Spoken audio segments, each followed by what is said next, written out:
Well, I didn't think drip feeding could get any worse than the Smuggler's Run update, but here we are. A couple of months ago, I made a video discussing my opinions on drip feeding, and in that video, I stated that drip feeding isn't really that bad with one exception. It has to strictly be civilian cars that aren't going to add major gameplay changes to the game. And what Rockstar has done to the Nightclub update is strip like 80% of the update and lock it behind drip feed, locking not only vehicles but extremely important gameplay features as well. The Nightclub update in general is okay, but in my opinion, the amount of content that we got at launch was severely underwhelming. We got 10 nightclubs to choose from, only 7 new vehicles at launch: the Jester Classic, the Party Bus, the Ocelot Swinger, the Patriot Stretch, and the Pounder, Mule, and Speedo Custom variants. I have yet to do a guide on those 3 vehicles, but I can tell you right now, they are extremely underwhelming. The Speedo Custom is the only one that is semi-decent. We only got 1 DJ at launch, and there's supposed to be 4 of them, but of course those are being drip fed to us as well. Some new clothing items, and some new actions in the interaction menu, and then of course the business battles, and that's all we got.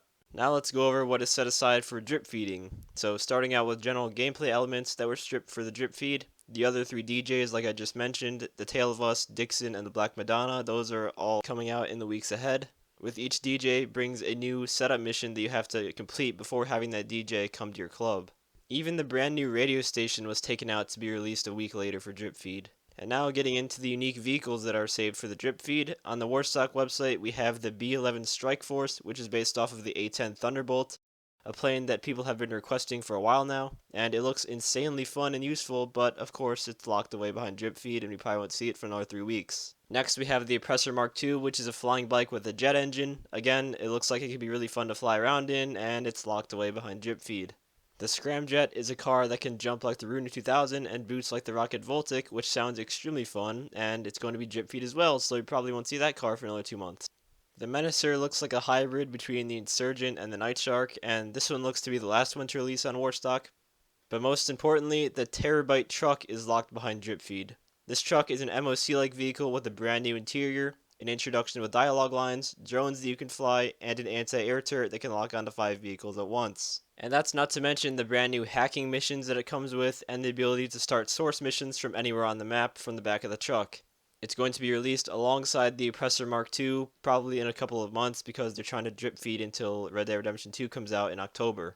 At the very least, the Oppressor and the Terabyte should have been available at launch. The Terabyte brings so much to the game in terms of gameplay, and the Oppressor could have given us something fun to play around with. I think the update would have felt like it had a lot more content if we did get the Terabyte and all the features it has, and it wasn't being drip fed to us. But instead, we get some quote unquote armored trucks that blow up from one rocket. I don't know why Rockstar chooses to release the crappy vehicles at launch and save the fan favorite ones for the drip feed. I mean, it was bad enough that the Hunter was shown in the Smuggler's Run trailer and released 3 months later in November. I mean, I get that they want to keep people playing the game, but Doomsday Heist didn't have a problem with that. That drip feed wasn't that bad. In terms of civilian cars, the only new ones are the Stafford, which is probably coming out next week because it's used in the Tale of Us DJ setup mission, and the Free Crawler. Other than that, they're revisiting some old vehicles with new liveries. The blimp is another one that I forgot to mention earlier. Right now, the only way to fly it is in the promotion mission, so that sucks. We didn't get any new weapons in this update, sadly, but there is a new treasure hunt that is not released yet, and this time instead of a revolver, you will get a stone hatchet that comes with a unique ability. Since this is made in order to promote RDR2, obviously, I understand why this is drip feed. They'll probably activate it a little closer to the launch of the game. Long story short, this update was ruined by drip feeding, leaving you with very little to play around with on day 1 with the most exciting stuff to be released weeks later. I would have to say that this is the worst drip feed we have seen yet. I mean, drip feeding a radio station, really?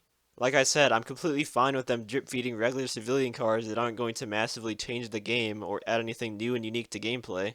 But something like the Terabyte, that's where it gets out of hand. I'm not sure of the method that the vehicles are going to be released in, but assuming they need to drip feed until October, I'd say we're probably going to be getting 1 vehicle a week and maybe 2 in some cases, like with the Oppressor Mark II and the Terabyte. Because if I counted right, we have around 13 weeks until Red Dead Redemption 2 comes out, so that's quite a while. Anyways, that is going to be all for this video. If you enjoyed, feel free to leave a like, as well as subscribe to my channel for more guide and PvP related content.